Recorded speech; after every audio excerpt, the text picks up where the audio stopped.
I was sitting in a barber shop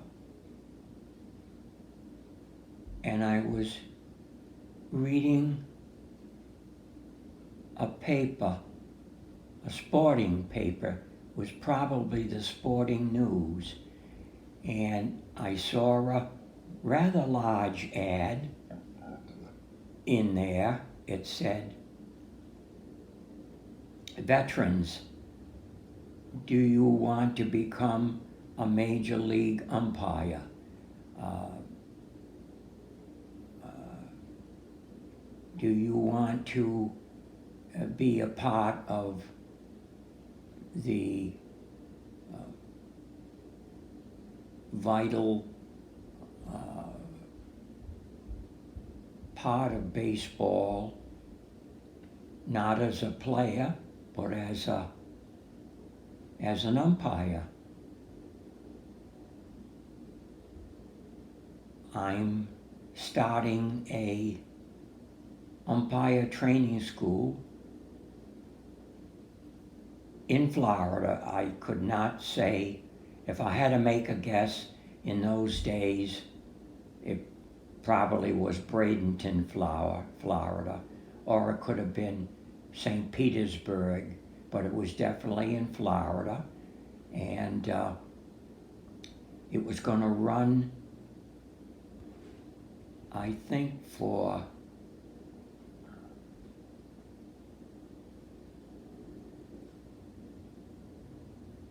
a couple of months, probably beginning in February,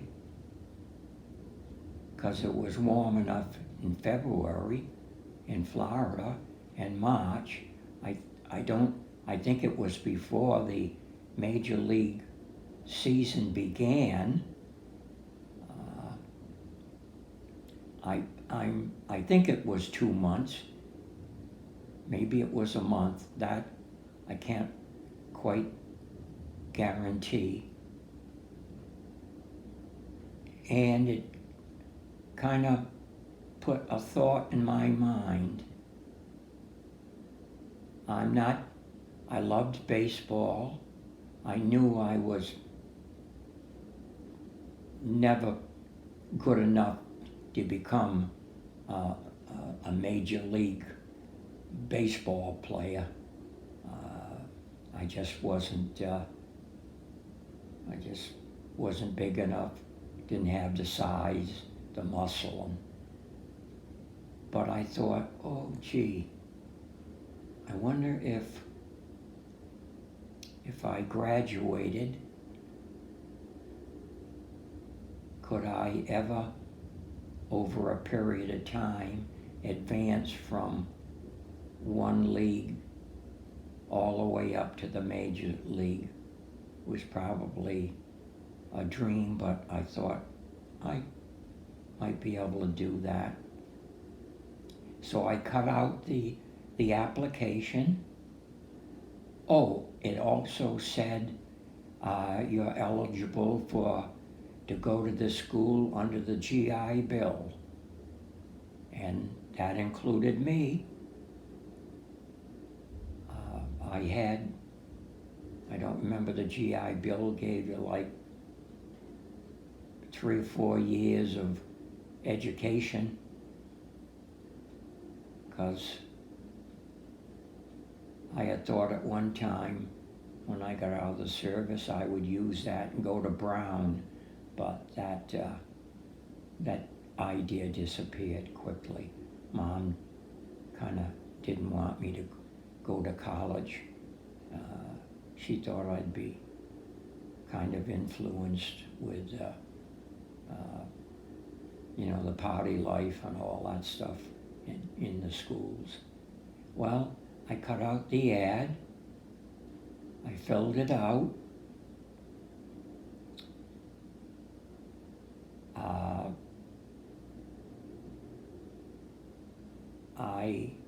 Before I sent the ad in, I sat down with Mom and I said, I've got an ad in here to attend a major league umpiring school, and I would really like to do that. I'd like to stick with baseball, but I know I can't be a player.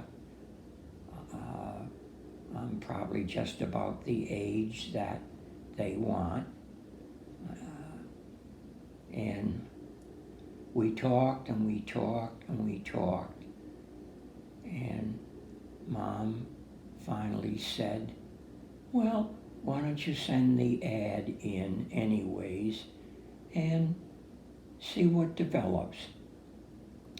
So I sent the ad in. A week later, I got a letter from this umpire that was running the school saying, I am enclosing an application. If you are sincere in your desire to attend the school,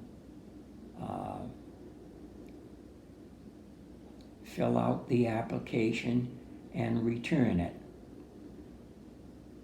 And of course, one of the questions on the application was, are you a veteran? And are you eligible for the GI Bill? That was the newly created bill by, I think, Harry Truman, for veterans to go to college or different schools free. So when I got the application, I again talked to Mom and said, what do you think? And she said, well, you know, it's going to be a different, new way of life. We'll be on the road all summer long. We won't see our families in Rhode Island. We'll only be available on the off baseball season. You'll probably, have to start way in the lowest class, like Class A, and work your way up to the majors. You don't know really whether you could do that, whether you're good enough to be a major league umpire. But she said, send in the application. And I filled out the application. You didn't have to send any money because they knew that they got all their money from the federal government to pay for me under the GI Bill. So it didn't cost me anything. And about a week later, I got a letter from, I'm only guessing, the umpire that was running this school, because I can't remember 70 years ago. And he said, I still have openings. You'll have to go through the VA. And if you're approved by the VA and you're approved for the GI Bill, you qualify for my school. So he said, I will be in contact with you shortly after you have done all your work that you need to do with the VA. So I contacted the VA, and they gave me my certificate of eligibility for the GI Bill. And they said, yes, I would qualify to go to this school under their rules and regulations.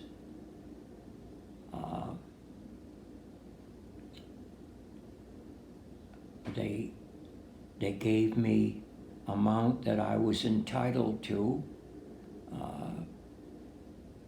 I had to check out the total cost of this school,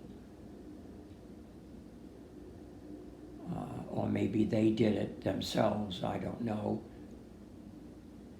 But anyways, the money was available to me if I decided to go to this school.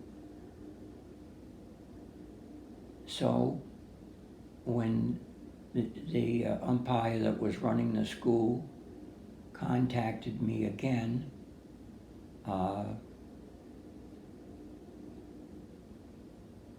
I said, yes, I've been approved by the VA for the funds to attend your school. And he said something to the effect, well, you're qualified.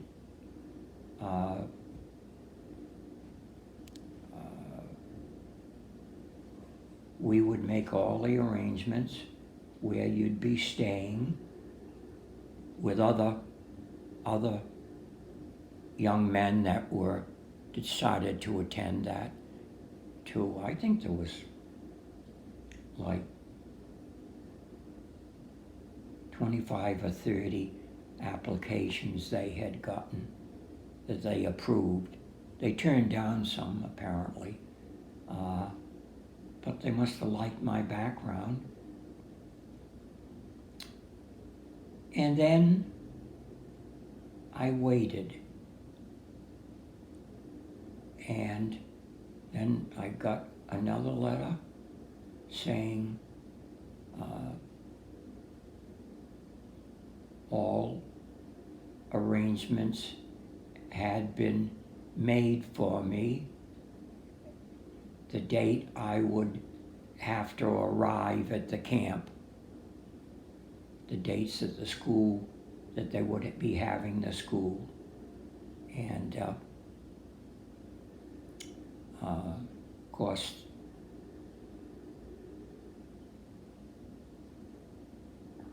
I'm not sure whether I would have had to go to the school on my own or Mom would have been with me, living with me in the quarters that I was living at while we were doing the school. I can't remember that part of it. I just remembered that I was about,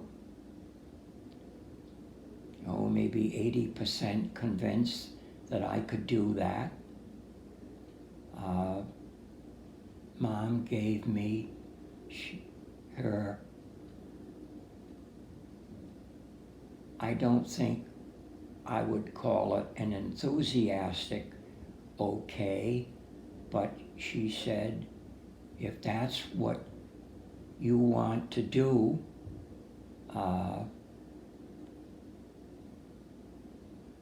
we'll do it together. I can always find work in each city or town that you'd be placed on your way up. There wasn't any talk about children and moving from city to city from different times. If you moved up the ladder, you might go from Louisville to Toledo, Toledo to Minneapolis.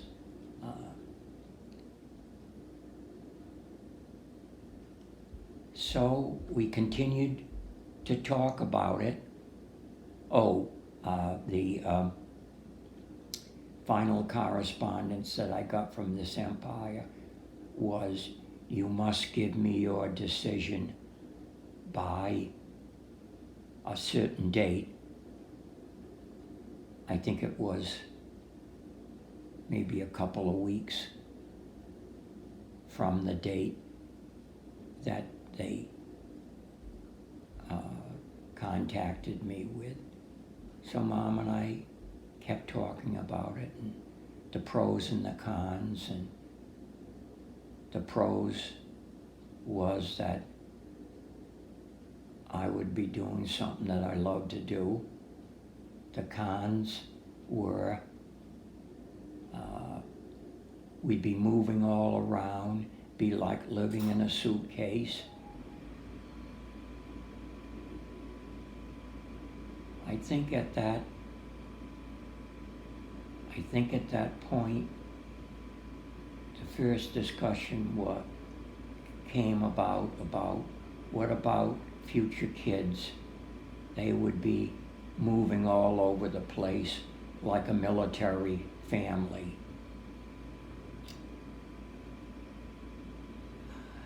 And I was kind of torn.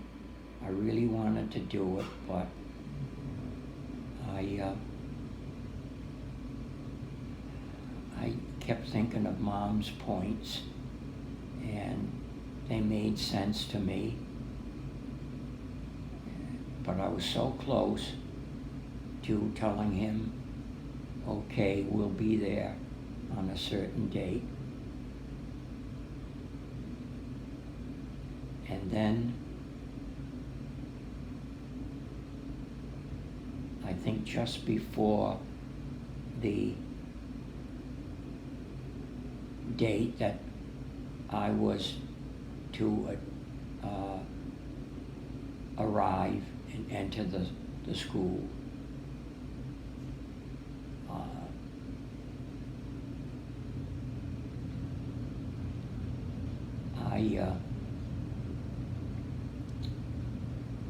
Mom and I got the news that she was pregnant with Don, and that was the final thing that I thought of. I can't take Mom down to Florida, and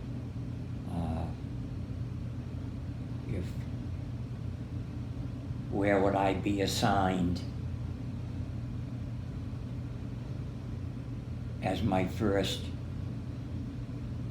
place of employment? Probably be some little horse town in the west or something. And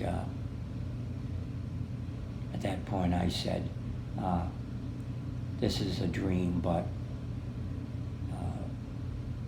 realistically, I don't think it's the best for a family. Too much moving around. And then somewhere along the line, maybe in the contract, little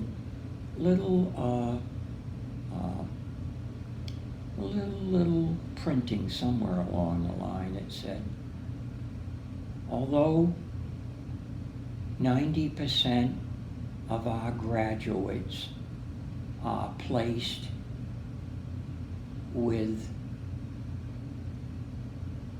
minor league teams, we do not guarantee a job for every attendee of this school. And that's what put the final.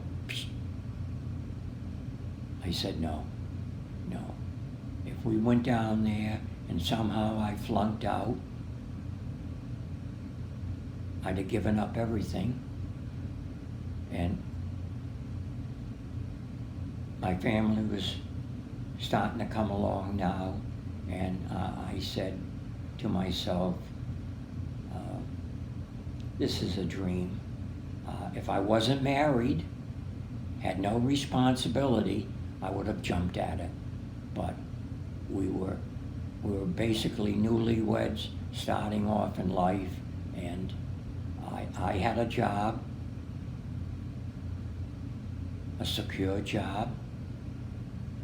Mom had a secure job at the Journal, and I just thought it too much to risk. So I wrote back to him and I said, I gave him those reasons, and he thanked me, said if I ever change my mind and in the future, he said he runs these umpiring schools every year, but that was the end of that dream.